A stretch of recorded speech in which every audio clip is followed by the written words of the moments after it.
Hello, good morning, dearest gentle viewers. You are welcome to yet another episode of Focus on Parliament. I am your host, Harris Ocampo. And on this episode, we shall focus on a very important subject of the language and East African integration. Last week, Cabinet passed a resolution to make Kiswahili language the second national language in Uganda in accordance with Article 6.2 of the Ugandan Constitution. Please do grab yourself a cup of Ugandan coffee and be ready to be inspired, engaged, and motivated because in the studios are very important persons to help us make sense of this topic. You're most welcome. Thank you, Campo. Yes, on my immediate left is Dr. Hannah Muzi, who is a researcher and also the Executive Director of Center for Policy Analysis, CEPA. You're most welcome, Dr. to the show. Thank you, Harris. Yes, and next to her is a very common figure, a prominent personality in the media, Mr. Moses Mulondo Mordecai, who is the former president of the Parliament Press Association. You're most welcome, sir. Thank you very much, Harris, for this opportunity you've given us. How's been the week like for you, sir? It's been a very extremely busy week for me. Yeah. How is the New Vision? New Vision is doing well as the leader of the media industry, as the leading company. We're doing well. All right. Well. All right. Yeah. Doctor, how has the week been for you? It's been good. It's been good. You mentioned something about grabbing a cup of coffee, and I know there's been a lot of controversial. Yes, about teaching how to drink coffee. Going on, on the internet and of course in Parliament, about the coffee, consumption business. So that was quite interesting. 9.6 billion spent on teaching Ugandans on how to drink coffee.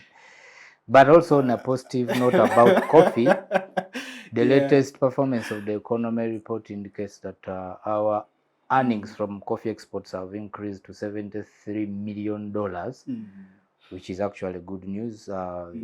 Coffee is actually it's the second leading foreign exchange earner because, of course, recently we resumed exporting gold. From gold exports, we get more than $200 million every month. All right.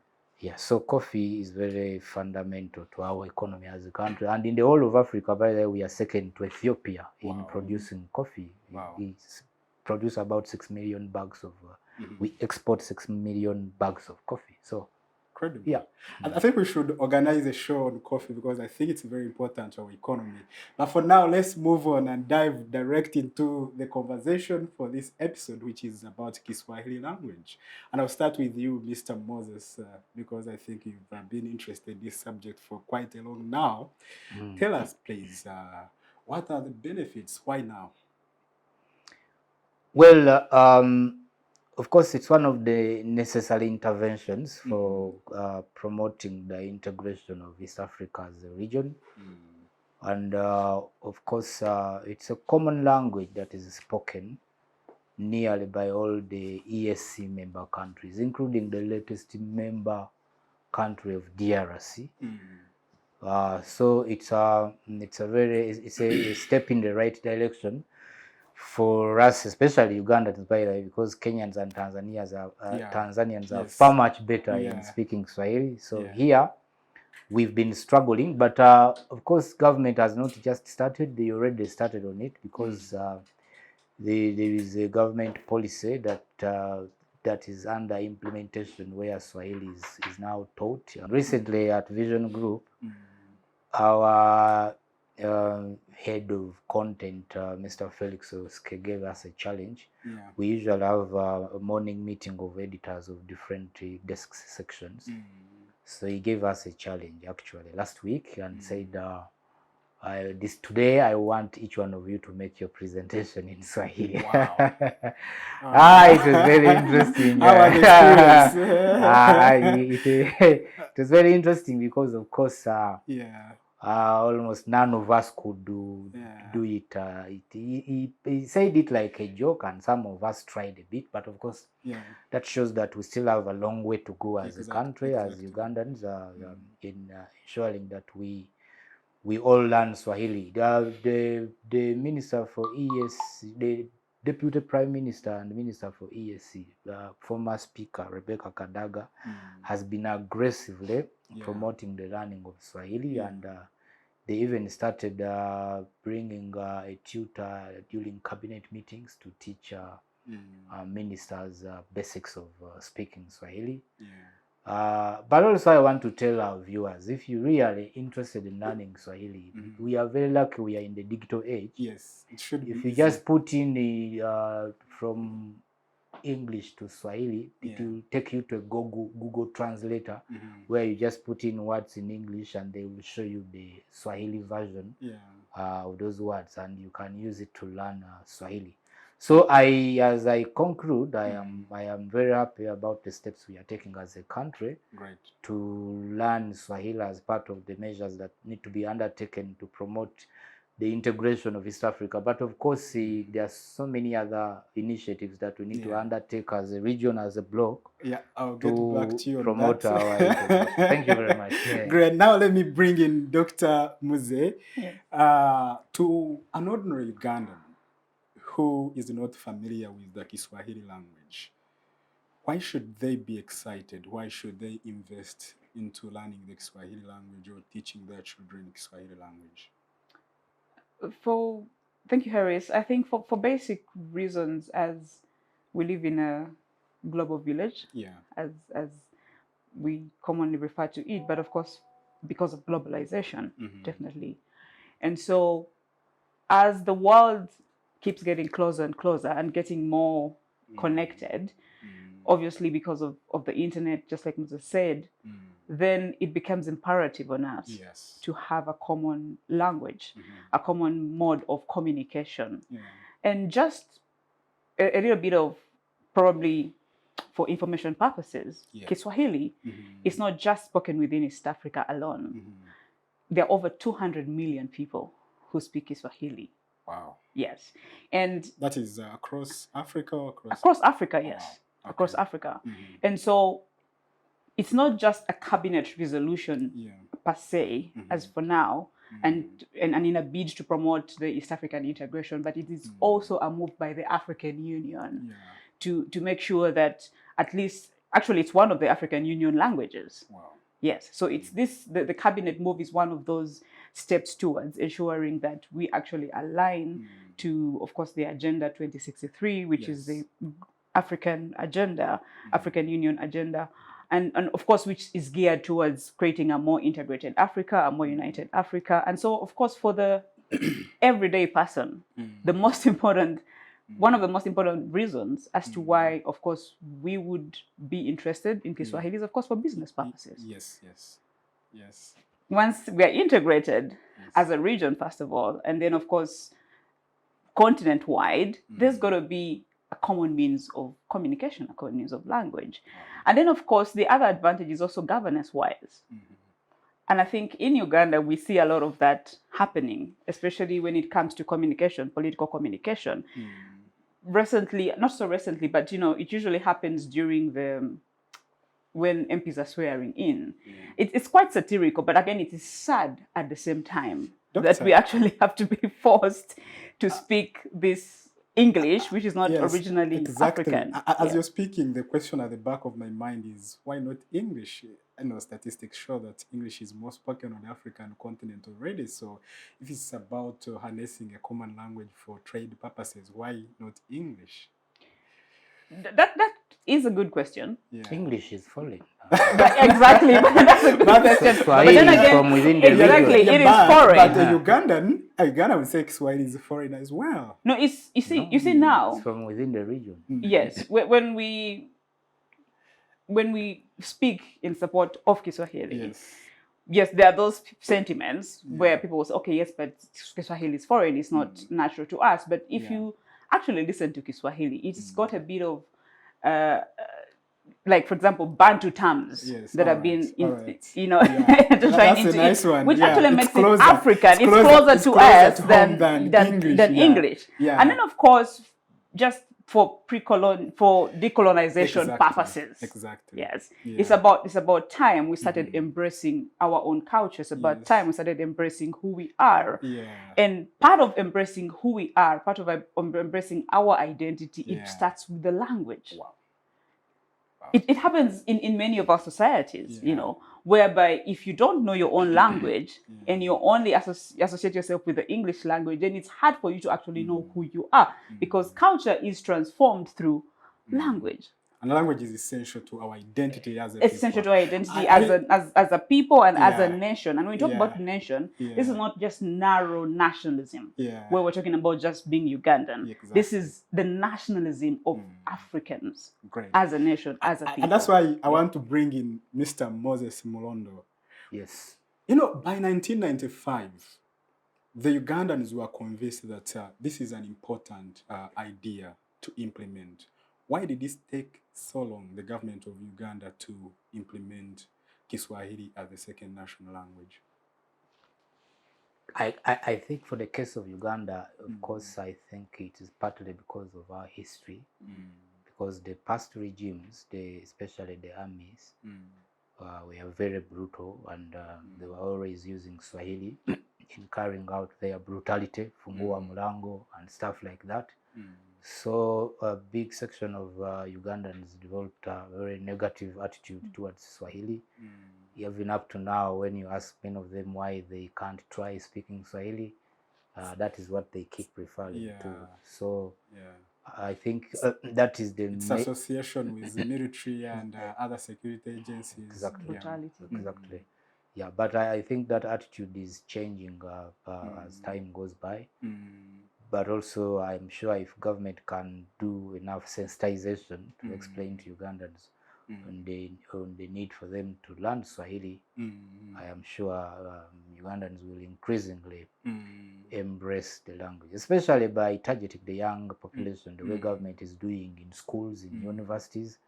It will come a time when majority of Ugandans will be able to speak Swahili. You know, part of the research indicates that actually that is only part of the reason that actually during colonialism, the attempt by British to take Swahili in Uganda was rejected by the Buganda Kingdom, specifically Kabaka Chwa, who viewed it as a threat to the Uganda. And we all know that Uganda is also prominent. Almost every town of this country speaks That's a very key factor also. I agree. And so I would like to have your view, what you think that this is going to be perceived by, those proponents of Luganda, one of those people who love Luganda. And now we have Kiswahili. It has its own advantages. How are we going to navigate this kind of dilemma? I think it's a question of ideology more for me. I would argue, and it's a question of who do we see ourselves as first. Yes. Again, do we see ourselves first as Ugandans? Do we see ourselves first as our tribes, Amuganda, Amusoga, Amugwere? Or do we see ourselves first as Africans? Exactly. And then the other question would be then what works best to our advantage? Is it... But I disagree with you on that. because when it comes to Kenya, they also have similar challenges here of tribal conflicts and struggling to build national unity. But at least when it comes to speaking Swahili, they all speak Swahili. No, that's where I'm going. So I think you cut me short a bit too early. Yes, you cut me short a bit too early. Yes. So the question then is, so what now works best to our advantage as a people? What would get us more united? What would actually promote more our development? And so that, in a sense, will help us transcend all our differences. Because at the base of it all, we would want to speak with one voice. Speaking with one voice, yes, we may take it to a more literal sense of saying, yes, we speak with one language, which means everybody else can be able to understand us.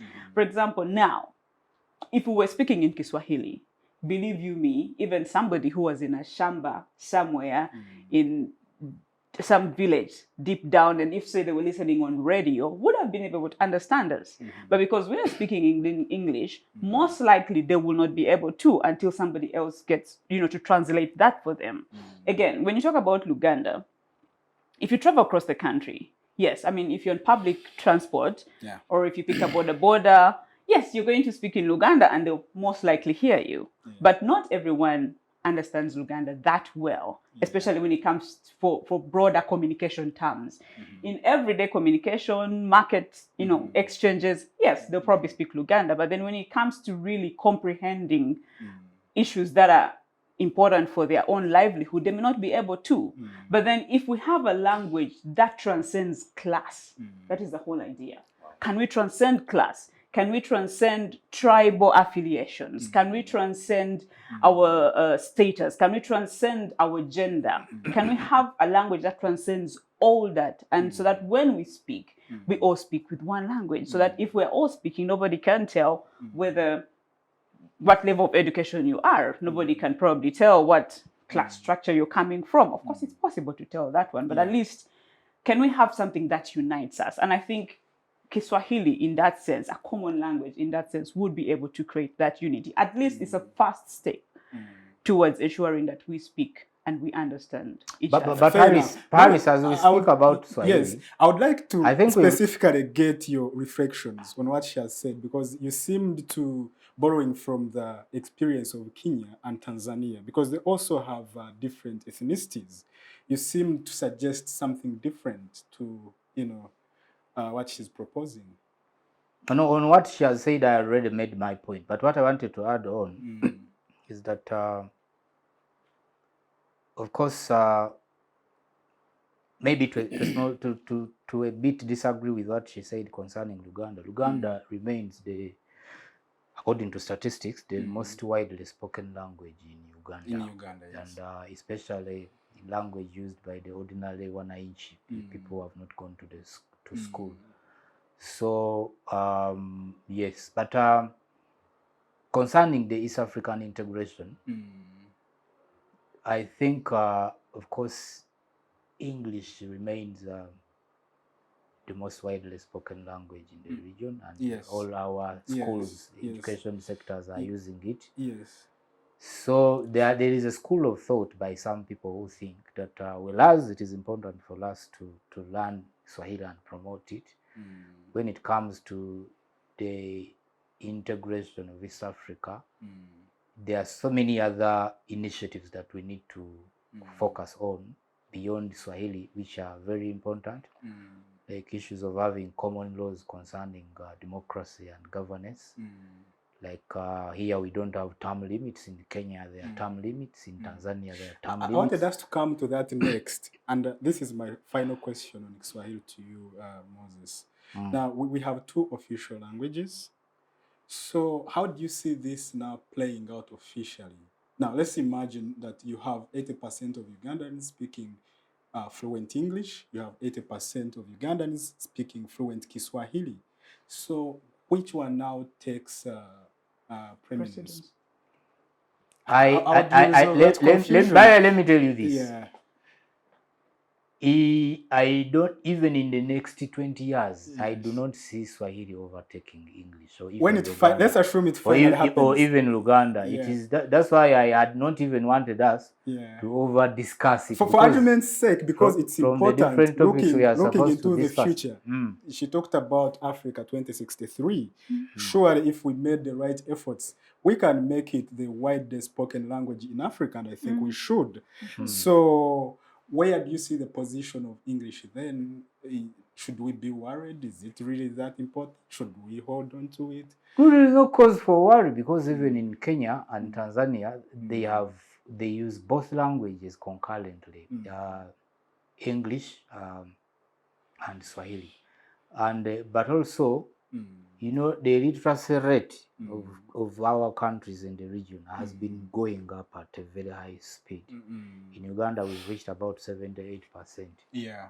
So a time can come when that reaches 100% for each of our countries, where everyone can speak English. Yeah. So Swahili, I'm not Yeah, sure. I think Swahili. I think it's very unlikely. Yeah. It is very unlikely that Yeah. Swahili will reach 100%. You know why? Yeah. Because the curriculum, what is taught in our schools at the universities, it is very unlikely, even in the next 30 years, that it will be put in Swahili. So English will remain the number one tool of communication used in our education systems. And that is why it is so easy for us to achieve a 100% of every citizen speaking English in our East African countries than Swahili. Yeah, but surely if we all agree that Kiswahili is closer to our identity and it empowers us. Harris, are you from Kenya? Because you are making us to over discuss Swahili and you have forgotten about all other topics. Because it's important. It's very important and really vital that these aspects come out. Yeah, going into the future and the right efforts we need. All right, but I see you're interested in the role of Kiswahili in the regional integration, and I would like to bring you in on that very aspect. Yes, what your thoughts are as far as the regional integration is concerned. The regional integration, especially the economic integration of our region, is very fundamental. Actually, as a region, we share so much in common. But now I will begin with Uganda. For us as a country, we should support the regional integration of the economic integration of East Africa more than any other country, because we are the only country in this region that shares a border with each of the 7 member countries in the East African community. So that means actually that it is very easy for us. We can easily trade with any of these countries in the East African region because we share a border with that country. And that is why actually in the last 5 years, Uganda has been enjoying a trade surplus with the EAC countries, that we are exporting more. All right, we've been joined by Honorable Moses Alepel. Moses is the Honorable Member of Parliament for the good people of Chekwi County. Honorable, you're most welcome. Thank you. Yes. It's a pleasure being here again this morning. Great. And I expect a fruitful discussion with the panelists here this morning. Thank you.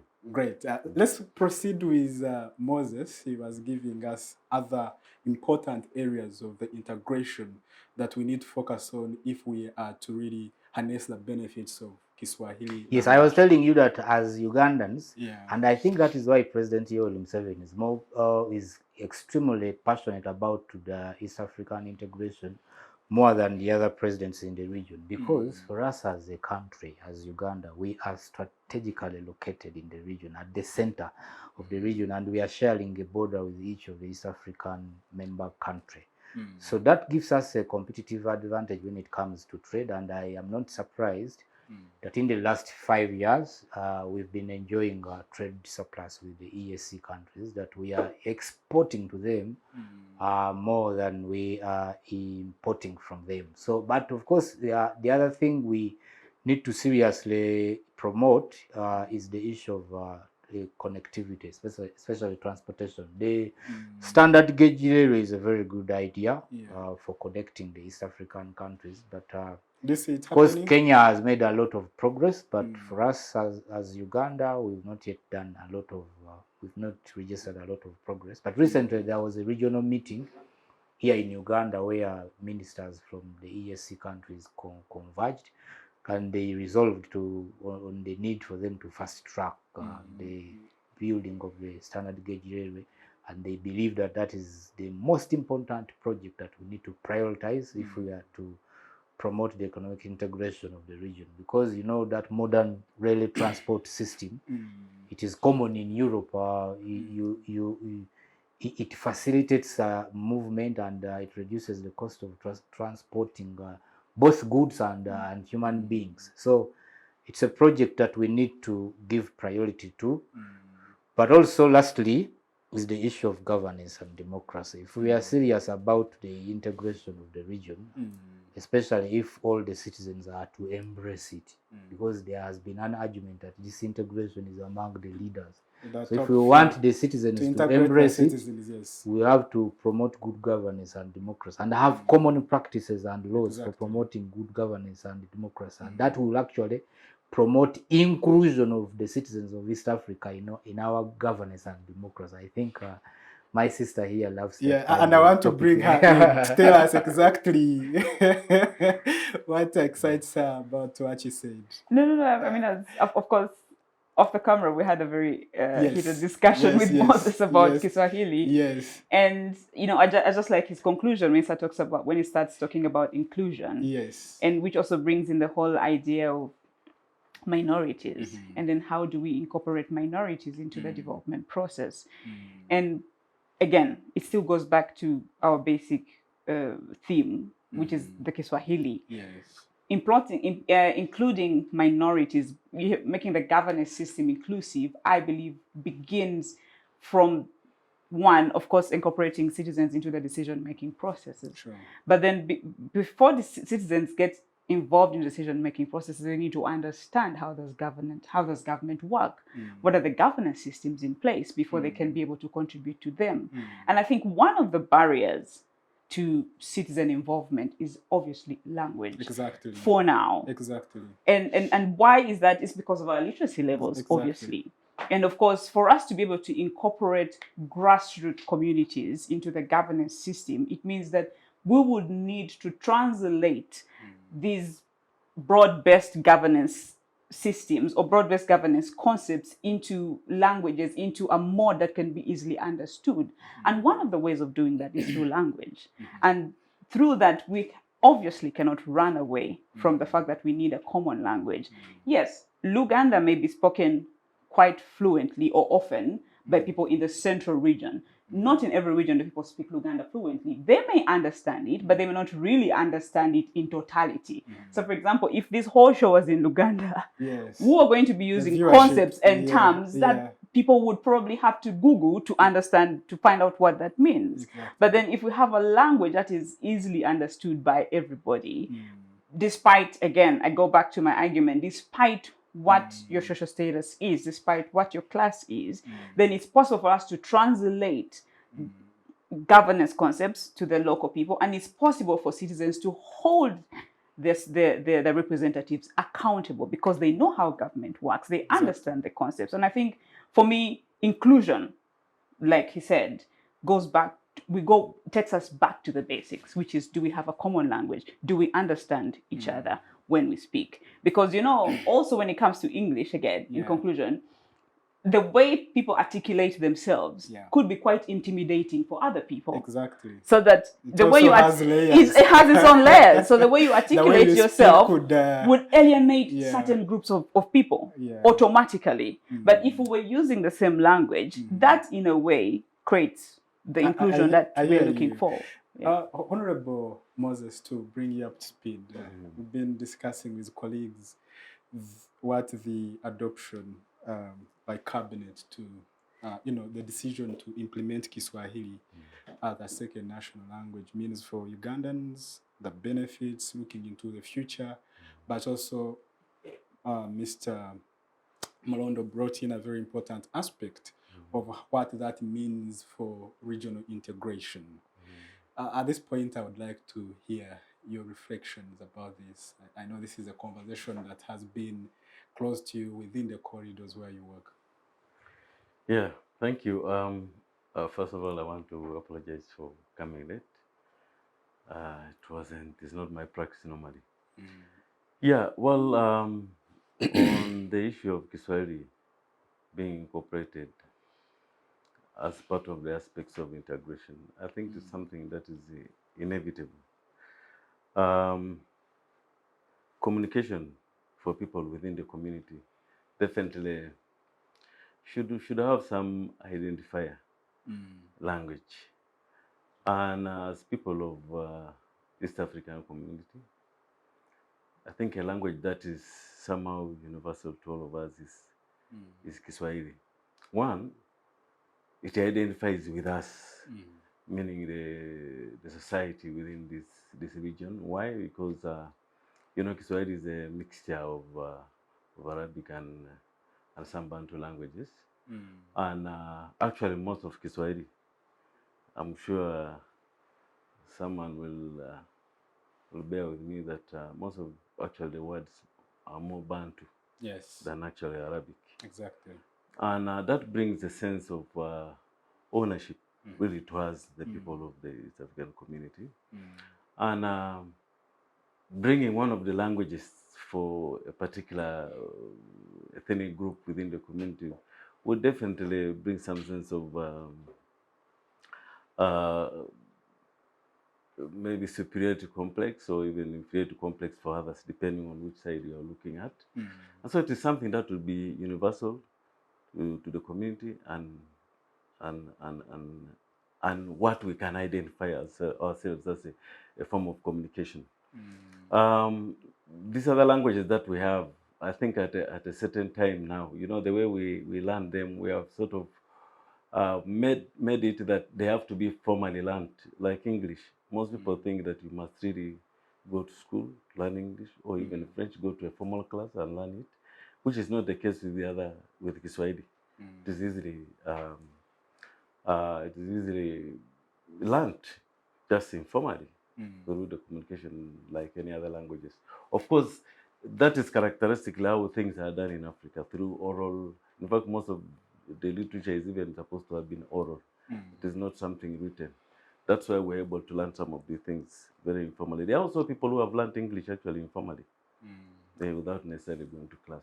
So it is one thing that can definitely enhance the integration, because it will bring effective communication where message sent and received is easily heard by those that it's supposed to address. As a country, and I'm asking you as a member of parliament, are you confident that we have the requisite infrastructure, the human resource, and also the financial resources that are ready to be committed for a massive rollout of this project? In fact, I want to tell you that a country or even a government doesn't lack resources. It is just a matter of prioritizing something. If this is treated as a priority, definitely there will be resources for it. And if we put it as something that will be the lead as a focus on integration, definitely we shall get the resources to have it there. It can be there. About the human resource, both locally and even externally, can be sourced. Then, just like I mentioned to you, that it may not require a lot of formal learning of the language. Okay, so you can create layers of learning for those that can informally learn, like many people in Uganda have learned. If you go to the border areas, they have really not gone to class to learn Kiswahili, but they're able to effectively communicate within the East African community when they go and interact with the other Swahili-speaking communities in the region. But Swahili is not a core necessary intervention for our integration. I want to emphasize that, by the way. Why? And by the way, there is one thing we have forgotten, that whereas we are talking about the ESC bloc, we are now going continental. You know, there is the African Continental Free Trade Area. And now and that African Continental Free Trade Area, eventually, as time goes by, we shall become one market in the whole of Africa. We shall remove the borders and have free movement of goods and services. So we also need to consider that a time shall come when the same economic benefits we are enjoying in this region have been opened up by so many the rest of Africa. So, and that still points me to what I have just said, that when we are talking about the integration of the East African community, whereas Swahili is important, but it is not core. Just like I told you that I can predict confidently that that's where I lose you, Mr. that even in the next 20 years, it is very unlikely, like in the case of Uganda, that Swahili will be the language spoken by a majority Ugandans. And I told you the reason, because it is not the main tool of communication used in our education sectors. But there are some core interventions that we need to promote and emphasize, like common governance and democracy practices, like issues of inclusion in our economic economies, because But these two take income time. inequalities are so high, especially Yes. for people who are connected to power. They have so much, and the rest of the citizens are extremely poor. For me, I believe those are the issues of transportation, like roads and the standard gauge railway, the water transport. Moses, Mr. I Mondo, believe those are the core issues that Mr. we need to address. Let me push back a little bit on this, because I am losing you. You shouldn't lose me. Earlier you said that we need to integrate the people of East Africa, not just the leaders. Yes. And language is so essential in integrating the people of East Africa, integrating the people of Africa. No, but the African integration you're talking about. But we have a common language of English. Yeah, but we appreciate that it has so many limitations. Because, by the way, Honorable Moses has said it, that Swahili also has an element of foreign influence. A number of words in Swahili are imported from Arabic. So if you are talking about colonialism, because even the Arab traders that came and settled in they were also trying to influence us, and they partly contributed to the birthing of Swahili. Let me bring in Doctor to respond to that, Mr. Mondo. Yes, but that's a fact. It's a fact. So Mr. Mlando argues that English is commonly spoken in Africa. In Africa, it may well be so, but there are other languages that are spoken in Africa. Of course, we have Francophone Africa, where they speak largely French, and we have Spanish, then we have Portuguese, and Arabic in North Africa, and of course then there's Arabic. That's what speaking. Now I've already mentioned that, yes, but then again, one of the African Union languages is Kiswahili. Yes. And one of the reasons as to why it is one of the African Union languages is because it's the most spoken language. Hence, it's the rationale for its promotion as one of the African Union languages. So when he speaks about the free continental trade, area that is meant to bring Africa into one trading bloc, again, one of the ways in which also that can be facilitated is through language. And in many other, the African Union is made up of, first of all, different leaders from African countries. And they together came up and agreed that this will be one of the African languages. And the promotion of Kiswahili is not just a Ugandan thing. Again, it is not just an East African thing. That thing has to be correct. It's not just an East African thing. It's an African thing. The whole rationale is to create one language for Africa, for the African people, so that we can be able to understand each other. And that will not happen. Now, just a quick one. Just a quick one. When he says that will not happen, I think that is a defeatist argument. I am being realistic. Because when we plan, I don't foresee Swahili becoming the common language for the entire African continent. Just a minute. When we plan, we don't plan for 30 years. We don't plan for 20 years. We plan for generations, 100 years to come. That's what we're planning for. So when we start it now, we are starting it with the vision. There's a start for everything. Yes, that in 100 years from now, this is what we look towards becoming. So I think its promotion is... But just to support your point, beneficial. I think that there is a wrong statistic that Mr. Morondo has mentioned here. Statistically, the most spoken language on the African continent is not English. It is Kiswahili. Kiswahili is also the 10 most. Are you sure about that? Yes, it is. Kiswahili is the most spoken language on African continent. I just felt that we should. Yes, over 200 million Africans are speaking Kiswahili. Can I just say? Yes, please. I just wanted to chip in very fast. I wanted to allay the fears of Mr. Molondo. It is not that it is Kiswahili that will integrate the East African community. It is just an enabler. Yes. Okay. It is an enabler. And definitely there are certain things that we surely, like you've talked about, communication, transport and communication, governance, and many other things. Those will come, but we have to have something that can really enable this integration. It is just an enabler. It is not what will actually foster this. And really, you know, for anything, even when I come to you, the first thing you have to think about is how do I communicate to this person? Exactly. That is the key. Something the entry point. And research, Mr. Molondo, shows that language is associated with consciousness. That students or people think more clearly in their first languages or languages which are closer to them. Identity. And I think that there is value to having a language that is closer to your identity as a person. I don't know why you're skeptical about Kiswahili. You see what Honorable Moses has just talked about. That it is an enabler. Yes. And that it will promote the unity and the economic integration. To some extent, I disagree. I can give you an example of Kenya. Yes. Nearly all of them speak Swahili. Yeah.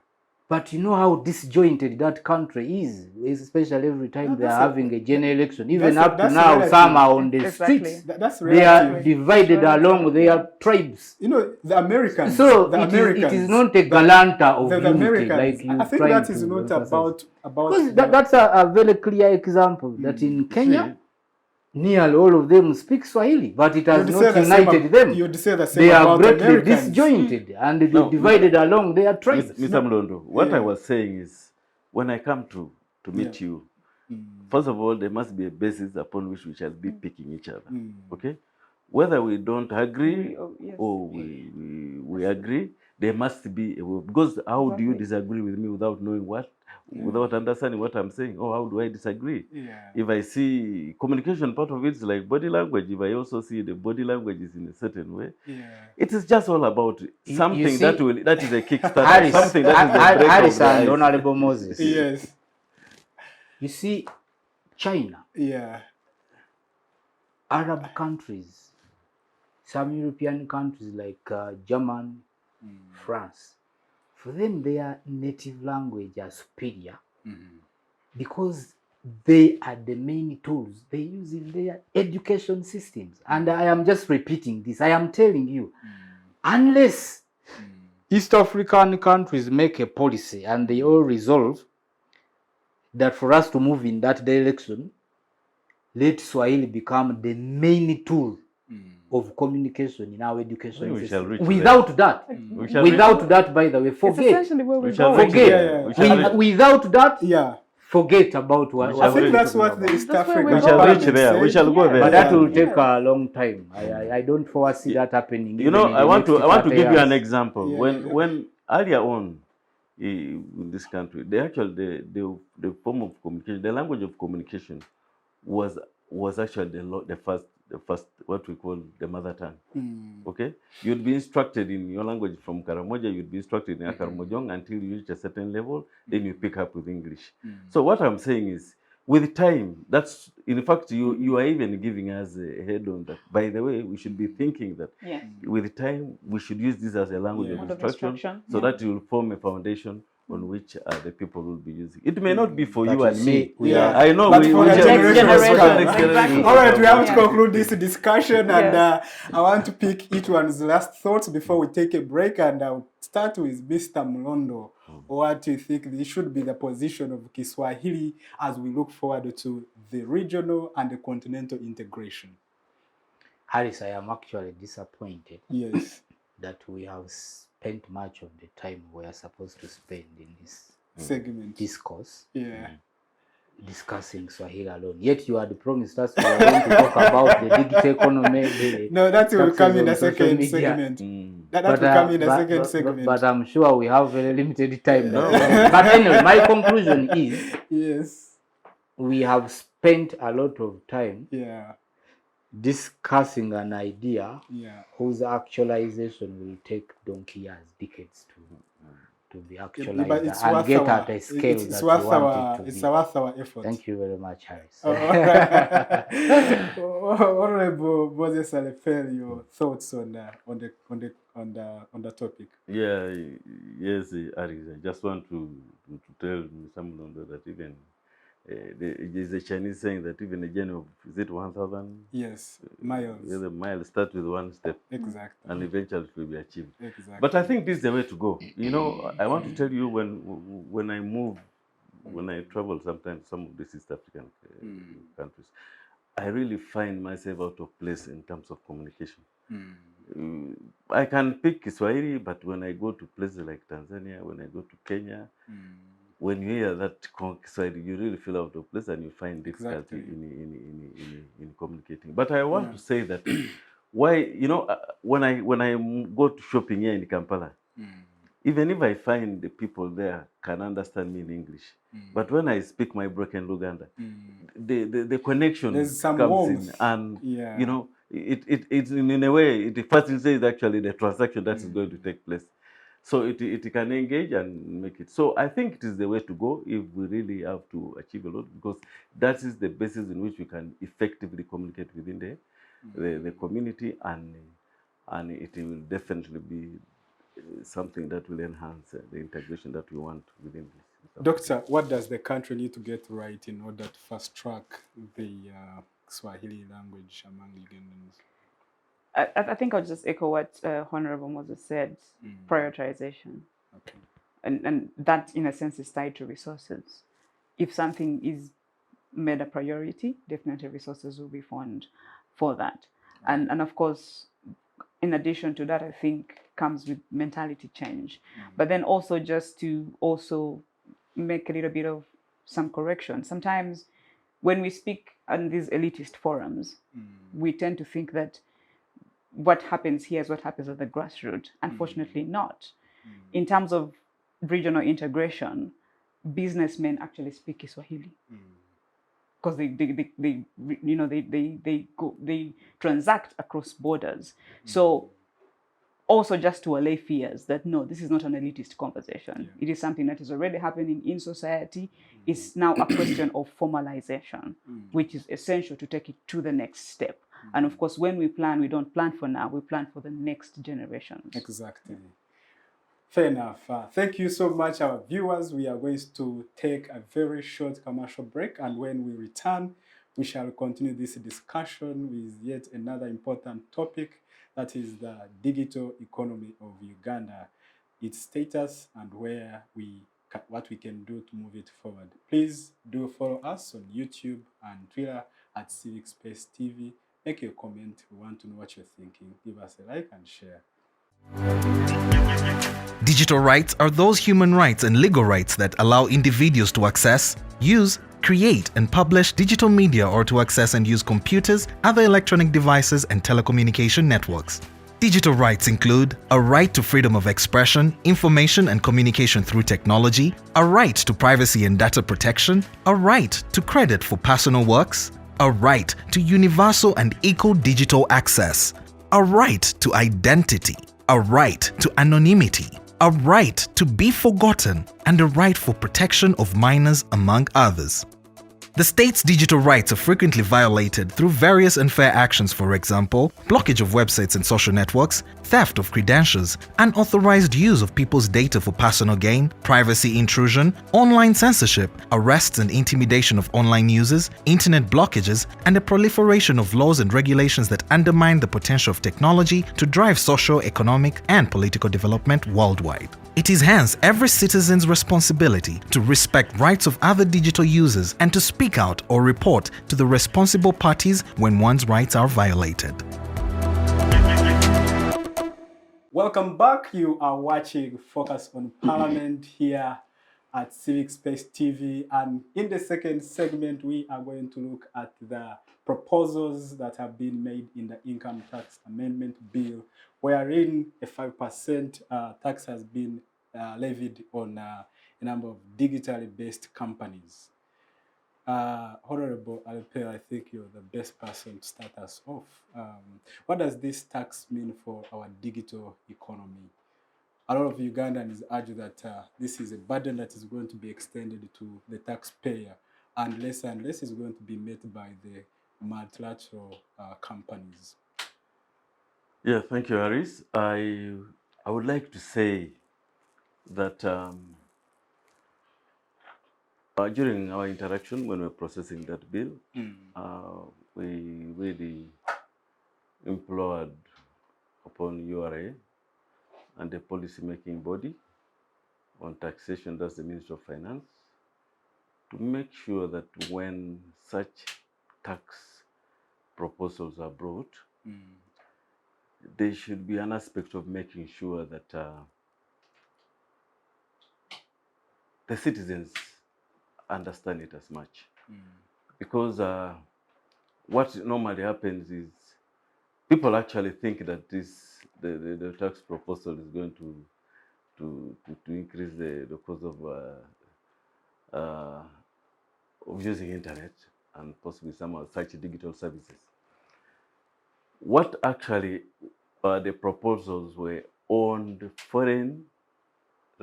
foreign residents, both people and companies, whose digital services are used by the people who are resident in Uganda to facilitate trade and many other aspects. But the tax is targeting the income that these multinational digital companies are going to earn from that service being used here. So it is strictly targeting the income that they earn. So it comes at the tail end of using the service. So what is going to happen is, if, for example, Uber carries out services in Uganda and earns maybe $200 million, or maybe globally $200 million, and maybe at a micro level, maybe $220 million from Uganda. When it files its returns, if it is resident in California or America for that matter, and they are charged corporation tax of maybe 30%, of course, the portion that would come from Uganda would be taxed about $6 million US. That would be the tax component. Now, an understanding has been made between the countries of East African community with these multinationals that for the income that they earn in each of these countries, we propose a tax, and for Uganda we propose 5%, what we call final withholding tax. It is a one-off withholding tax, not the normal advanced corporation tax that is practiced. So they will definitely get the 5% of it, and when they are filing their tax returns there, they will offset the portion that has remained in Uganda. But I want to emphasize that this as the discussions are when they reach high level with those companies and they are ready to do it. So you think there's going to be maximum cooperation? Yeah, it's going to take off. Okay. It's going to take off. All right. Almost seamless. Interesting. Mr. Mulondo, what are your reflections on what Honorable Member is telling us?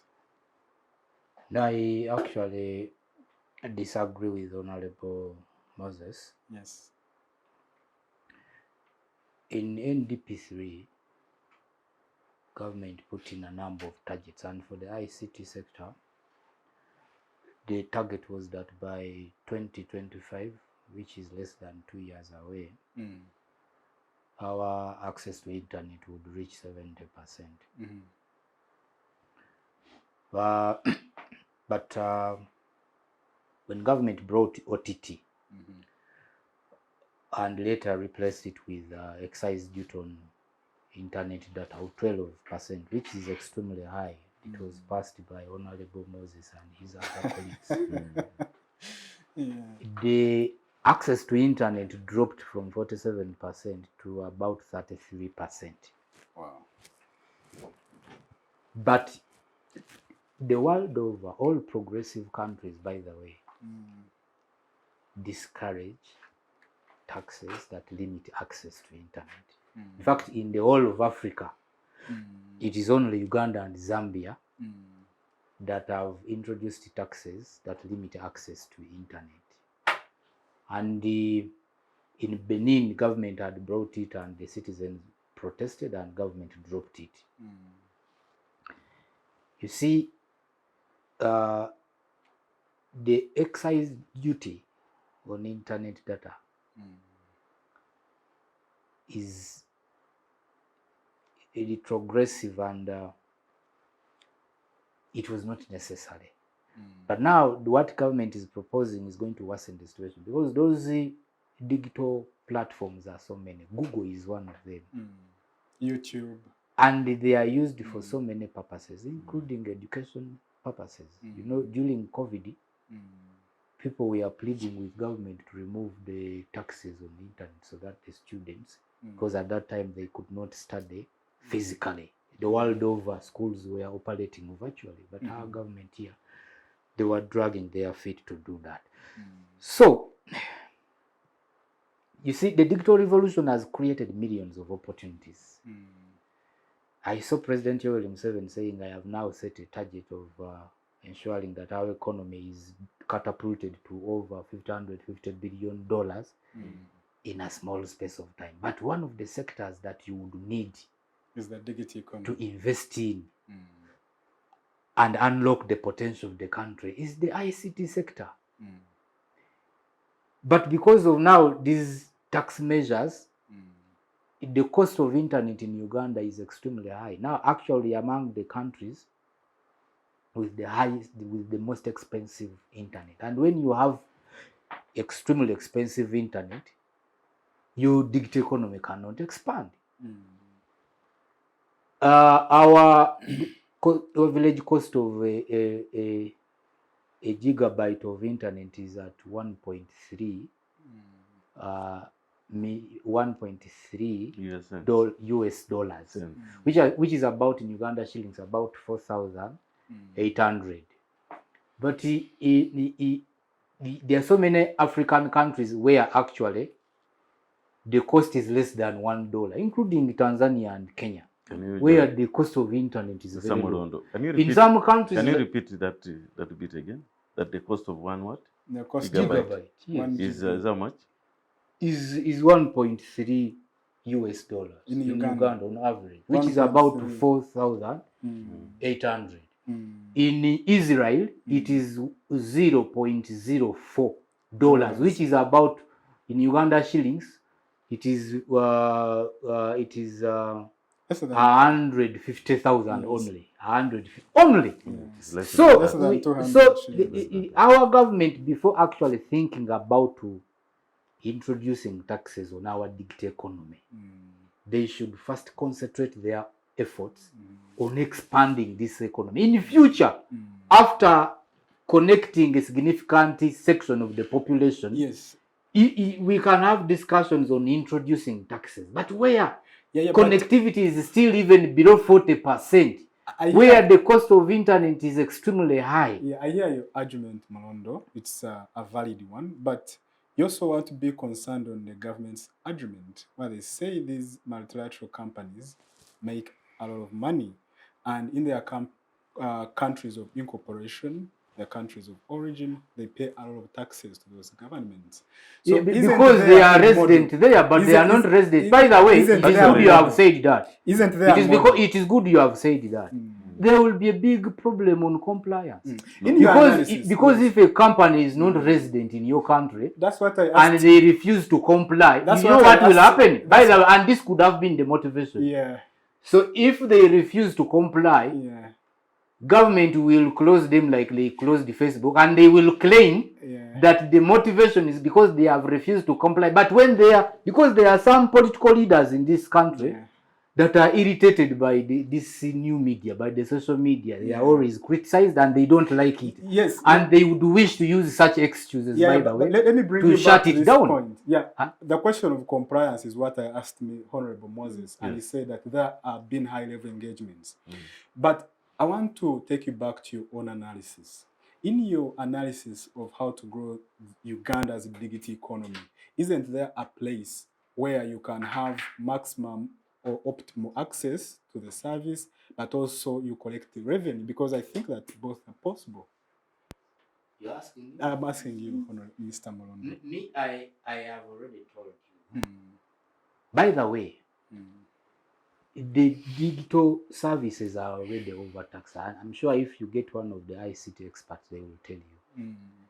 The internet, the data that we are using, the companies that are supplying it in this country are already, there are so many types of taxes they are paying. Even the mobile money that I will use to again get data, it is already taxed. I am sure you know that mobile money is taxed. So already it is not true that the taxes are not there. The taxes are already there and they are many. What government needs to do right now is to actually come up with policies that would help us to expand connectivity, including removing, by the way, taxes on internet. Because for that one, globally, taxes on internet are discouraged. And I have already told you, in the whole of Africa, it is only Uganda and Zambia that have imposed the taxes on it. Actually, in so many countries, internet is free. So many countries, because of the importance of internet. First of all, it greatly helps in learning. It helps those who are learning, who are doing research. It creates so many opportunities for the young people. But when you make internet very expensive and you want to limit access to digital platforms by introducing, by the way, even those taxes they are introducing, it is very possible for the owners of those apps to transfer the taxes to the citizens of Uganda, and that again will limit access to those platforms, and it will worsen the situation because already Kenya's access to internet is at 85%, one of the best in Africa, and for us we are at 33, and yet in our NDP3, which was passed by the honorable MPs Moses and others, the target was 70%. What are they going to do to drive us to 70%? I see my brother is taking good notes of your submissions. Yes. He will have a fair chance to respond, but now let me bring in the good doctor. Dr. Hannah, government is concerned with how do I maximize revenue collection to provide as many services to the citizens. The multilateral companies are concerned with the question of how do I maximize profit to get richer and richer. On the other side, there are the citizens, who have to access this service. What are your thoughts about this? Where does this bill leave the Ugandans? I think it's a question of how that revenue is going to be appropriated at the end of the day. And I think that is where we should, as citizens, put a spot and put parliamentarians on the spot. Exactly. So yes, we have this increase in revenue, or it's expected increase in revenue. The question is, what is that revenue going to be used for? Now, I know Mr. Mlondo talks about the cost of the internet and how it's quite expensive in Uganda. And then, of course, the whole issue of internet access and how we have very low levels of internet access. Again, you mentioned a very important thing about how the multilateral companies are more interested in the profit, and then the government is more interested in how much revenue can I gain. Exactly. Unfortunately, that's how capitalism works. That it's about maximizing profit at the least cost. So yes, they will ensure that they do that. But then as a government, the question would be, how do we benefit from the service that you're offering? If you're making a profit from it, then we need to be able to earn from it. The question again at the end of the day is, how is that money going to be used for the betterment of the livelihood of the citizens? If that money is going to be invested back into the infrastructure, into ICT infrastructure in the country, then the tax is definitely warranted on non-resident digital companies. And therefore we can vouch for its operation. And I think for me, in terms of revenue, and I think what may also be a misconception, which I think we also need to create, but I think the Honorable has also made that quite clear, is that usually when we're on social media platforms, sometimes we just tend to run with certain threads and forget to give context. And I think what is important is to give context to the tax. What is it for? Which is, non-resident digital who is the final tax bearer. That is, and I think that's why we're here, to create and clear that misconception so that people are aware of what the tax is for. But then again, the whole argument at the end of the day is we should be able to put government on the spot. Fair enough. At the end of the financial year. So if this is what you got, where was the money? What was the money used for? And can we have complete accountability? Fair enough. Fair enough. My brother, you have an enviable job. Yes, sure. Who is the final tax bearer of the 5%? tax that you have levied on these digital companies. And Mr. Mlondo has highlighted a couple of fears, which I share with him, that what guarantees do the citizens of Uganda, I've heard you talk about East Africa, do the East African citizens have that in one way or the other, the final tax bearer is actually not going to be the citizen? That is inevitable. Yeah, I want to. All businesses transfer taxes to the final consumers. Yeah, let's listen to Honorable there. This is not. I want to clarify this. Yeah. This is not a process tax. A process means that it is not a taxation that occurs during the process of the trading or a transaction. Okay. Okay. Okay. It is something that comes that taxes the residual income. What eventually these companies that are virtually present within our boundaries through the digital space are earning. In fact, the real thing is we are taxing eventually what they have earned. So you look at the annual residual income that the company has made, and then the company deducts the 5% and remits to the country. Yes, this is 5% of what they have earned that is taxed. Yes. So can I ask Honorable Moses a question? Yes. Direct on that. Yes. Because how do they earn? By providing a service. Yes, what I'm saying. So that very service, they have been providing at a cost out of which they earn. When you impose a tax on them, certainly they will increase the cost of that service. But I think the Honorable, to be fair to Honorable, he's proposing that this is a different model of taxation. Is called that there is process taxation, whereby value added, where the tax can be extended to clients in the form of increased prices. But he's proposing something different, and I would like us to give him an opportunity. In fact, let me just use Mr. Mlondo. I hope he's a taxpayer, and I believe he must be a taxpayer as long as he earns the income. Yeah. If today your income is 2 million, we tax you pay as you earn on that 2 million. If it becomes 4 million, we tax that 4 million or whatever is outside the threshold that is exempt. So what is different from? That's why I use the word. It is the residual income. It is what you have earned later, not that it affects any it affects the transactional cost. Not at all. It is the residual income. So like what we charge, if your salary has increased, we tax the component that is residually handed to you. But what I want to say is, government has a deliberate initiative to make sure that there is increased access to digital services in this country, and we shall be able to achieve those. That is just like any plan. That is a rhetoric. Just like any plan. For the last 5 years. Yeah, just like any plan, you put it in place. But they are not deliberate. There are normally risks. There are normally risks, and these are factors that make you fail to achieve what you have planned.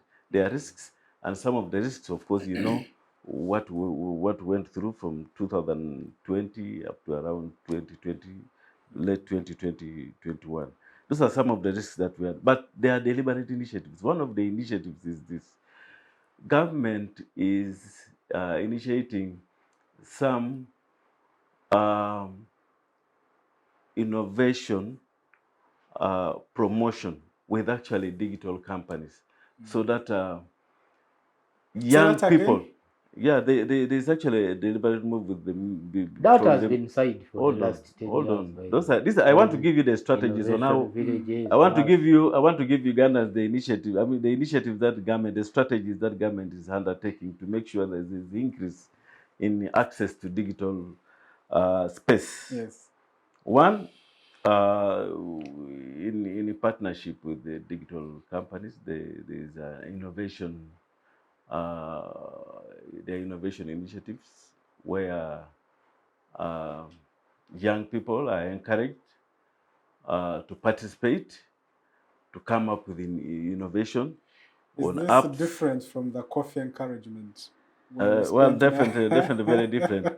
And then two is if anyone engages in business Yes. of a digital service nature, there are some initiatives that will enable the registration of those companies to be enhanced when you go to one-stop centers. The other one, when the business starts, there are perks in terms of tax incentives, where these companies are allowed to carry forward losses when they start this business for 7 years, and then thereafter we shall cap the losses to about 50% of the taxation losses, not the trading losses. So these are other initiatives that the government is doing, and this ones actually will propel access of as policy makers, what plans do you have to lower the cost of internet? Yeah, which is one of the highest. Yes, I think what I told you that I think government told you that actually one reason why the cost of internet, why people are going to space, if you remember, when the government said that we're also launching a satellite, and this will help us actually reduce the cost of internet. You remember? Those are the initiatives that we're starting. These are tomorrow. No, these are strategic. Hold on, these are strategic initiatives. These are strategic initiatives. If we get more space on the satellite, Uganda is going to the space. No, of course we launched. Honorable, I want to give you an example in NDP. Hold on, the government of Let's Honorable conclude. Yeah, the government of Uganda has launched an initiative to have a satellite service that will be actually owned by Uganda. This is one long-term initiative, strategic initiative to reduce the cost of but Honorable Alepel, to be fair to Mr. Malondo's point, our comparative statistics with Kenya are not very different. So he says in Kenya the access to the internet is at 85%, and ours is at 35%. So Kenya has reached the 85 point without going to the space. What are those really hanging fruits in terms of policy measures that can be taken to lower the cost of internet? But I also want, first of all, to begin with my submission. But I want to let you know that it is not because the cost of internet is very low in Kenya that it is. Only that government, only that they kick-started embracing, prioritizing actually digital transformation very early. They started it very early before us. And then most of these digital multinationals actually got resident in Kenya very fast. And they really embraced, they encourage it. And that's the initiative that actually government of Uganda is also going to embrace through partnerships with this company. It is that they started it so early, and actually most of the business went that way. And of course, it goes without mentioning that, we are talking about a big economy. Kenya is quite a big economy compared to us. And then we have just started this thing rather a bit late, but eventually we shall be able to reach there. Yes. I wanted to give but these other initiatives definitely will bring the cost. Yes, sir. In NDP3, one of the targets government set for the ICT sector was to reduce the an average cost of a smartphone that can be afforded by the lowest citizen to 60,000. What many countries have done on that, by the way, to achieve that is to remove taxes on smartphones. But here, I have been seeing so many business owners and stakeholders in the ICT sector. They have been pleading with these policymakers to remove taxes on smartphones, and they have not done it. Because a smartphone, of course, it is a key tool in connecting someone to the digital economy. It is an essential product. So, but here, the taxes have not been removed, and the smartphones continue to be very expensive, and so many ordinary citizens cannot afford them. So there are so many measures that if our government was serious about expanding our digital economy, they would be implementing, but which they are not implementing. Mr. Mulundo, let's also be a bit, we have to dissect the things quite differently. When you bring, it doesn't necessarily mean that, with the time, and I'm sure even you, the first time you used a phone, even a smartphone, you didn't eventually start using it for business purposes. Okay? But what we are talking about, let's first emphasize on the cost of digital service provision. Eventually, we shall come to. But that is part of it. Hold on to the let me bring in. Smartphone is part of that component. Yeah, right now. Cost of digital services. Let me bring in Dr. Hannah. Mr. Molondo raises the point that one of the bottlenecks to access to internet in Uganda is the high cost. What are some of the strategic policy decisions you think that as a country we need to be pursuing to make access to internet as high as possible? Because I think we all recognize the fundamental importance of accessing the internet. Yeah. No, I think I'll probably pick off that from your earlier comment when you asked about what are the low-hanging fruits that government can use to definitely ensure that internet is made available to all the citizens. And I think one of the low-hanging fruits is definitely taxation. Of the taxation of the non-resident companies. And I think Honorable mentions also another point when you in comparison to Kenya and the fact that some of these companies actually decided to get resident. So when they actually are resident, then their cost of operation is actually much lower, which means then the services that they will be providing will actually be at a more affordable rate. For example, when you talk about also smartphones and the cost of smartphones or the cost of owning a smartphone, we have to ask ourselves, where do these smartphones come from? Do we assemble these smartphones here? If we had the possibility and the means to do that here, then obviously the cost of, they would definitely be cheaper and citizens would definitely be able to access them. So I think, again, for me, I think beginning with the low-hanging fruits is important. But the question is now the revenue, what is it going to be used for? And I think that is where we should then the utilization of that's where we should then put a spotlight. I hear you on government, doctor, because then if that doesn't happen, that even then if we collected 200 billion and we are still wasteful, there are still we're not going to go any far. Spending 9 and what is our priority at the end of the day? Teaching how to drink coffee. Yeah, that is fundamental. I think that's what is more all right. Our time is fast spent, and I'm gonna give every one of us 30 seconds to give our viewers our last message, and I'll start with you, Honorable Appel Moses. Yeah, thank you, Aris. I think I particularly want to comment on both items that we talked about. I think government of Uganda is right to start the initiative of embracing Kiswahili. And then the other one on the digital economy, I just want to say that, like Doctor said, we are of course widening our tax base by even taxing these companies that are resident here virtually. That's okay, but after collecting this revenue, what should it be used for?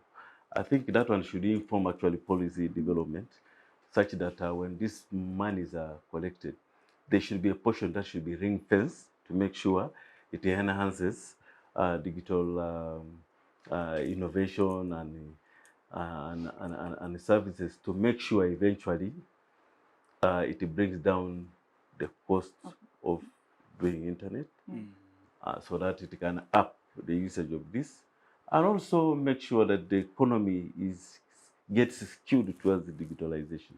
All right. Thank you so much, Honorable Moses. Thank you. Mr. Molondo, final thoughts. You see, the global trend is that economies of different countries are increasingly getting digitized. And we should be careful not to lag behind. Of course, already we are lagging behind as a country. Because if you undertake necessary policies and measures to expand your digital economy and it starts booming, eventually it becomes very easy for you to collect taxes, even from the companies that are operating locally, virtually, online. It becomes very easy when those businesses are thriving.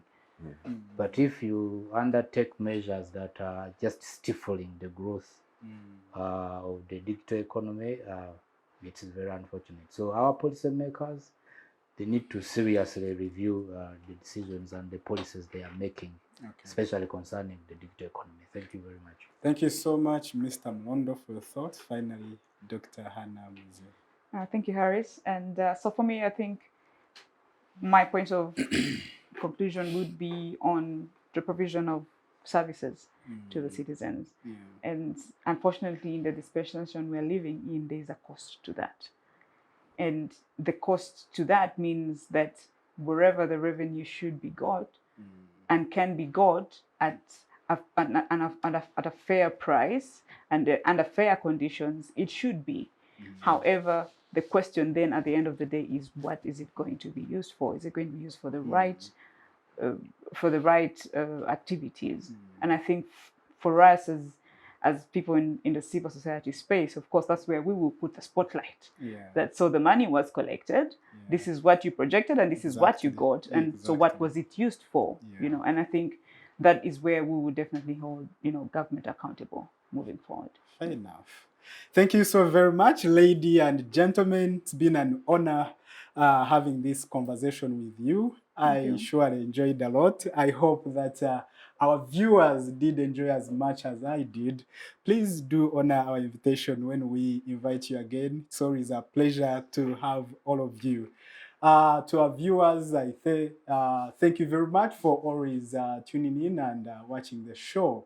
I've been your host, Harris Ocampo. This is Focus on Parliament here at Civic Space TV. Please remember of the weekend to grab yourself a cup of Ugandan coffee. Don't drink and drive. I mean alcohol.